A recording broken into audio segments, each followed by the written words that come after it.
2013 წლის მერიის პროგრამების შესრულების ანგარიში საკრებულომ დამაკმაყოფილებლად ნაციონალური მოძრაობის გარეშე შეაფასა. ხმაურიანი ინციდენტის შემდეგ დარბაზში არც ერთი მათგანი დაბრუნებულა. შენიშვნები მათ საკითხისკენ ჭისყრამდე გამოთქვეს. ჩვენ გვედავებოდნენ იმაზე, რომ 180 მილიონიდან მოგრჩებოდა ხოლმე 5-7 მილიონი და რაღაცა, იმიტომ რომ ბოლომდე სამუშაოს ვერ შევასრულებდით, ხოლო დღევანდელი მდგომარეობით 23 მილიონი ქონდა 2013 წელს ამთავრობას დასახარჯა და 23 მილიონი და თუ არ ვსწრები 10 მილიონი დახარჯა საერთოდ. სასაცილოა უბრალოდ სრულ უნარობასთან გვაქვს საქმე. 2011 წელს ბატონ გიორგი კიტაძეს მორჩა 40 მილიონი. განაკარგია მე შეფასების ნაწილში ვთქვი, რომ მორჩა თანხები და ეს ასე არ უნდა ხდებოდეს. სამსახურები სხვანაირ მუშაობის წესზე უნდა გადავიდნენ და შესაძლებელი 100% შესრულება თავისთავად ვერ იქნება, მაგრამ ჩვენ უნდა მივახლოვდით იმ ზღვას, როდესაც დაახლოებით 96-97% მოხდება ამ ბიუჯეტის ათვისება. გასულ წელს ათვისებული თუ აუთვისებელი ბიუჯეტი საფინანსო საბიუჯეტო სამსახურის უფროსმა შეაჯამა.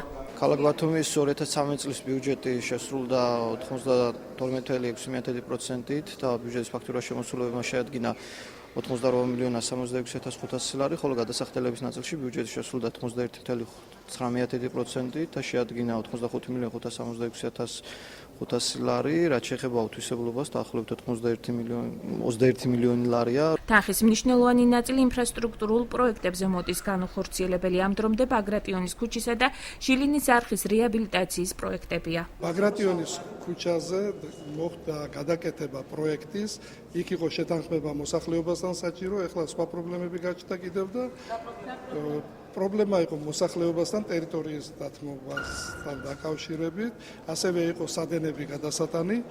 ეს პრობლემების გადაწყდება ცოტა ხანში და გაგრძელდება. სხდომაზე დღეს კიდევ ერთხელ შეეხდნენ ბათუმის ბულვარის კვლავ მერიის დაქვემდებარებაში დაბრუნების საკითხს. გენადი თებიძემ შეურაცხმყოფელი უწოდა აჭარის ფინანსთა მინისტრის მიერ გასულ კვირას გაკეთებულ განცხადებას, როცა დავით ბალაძემ თვითმმართველობა უუნარო ორგანოდ მოიხსენია. დეპუტატებმა ხაზი უწყებებს შორის პატივისცემის აუცილებლობას გაუსვეს.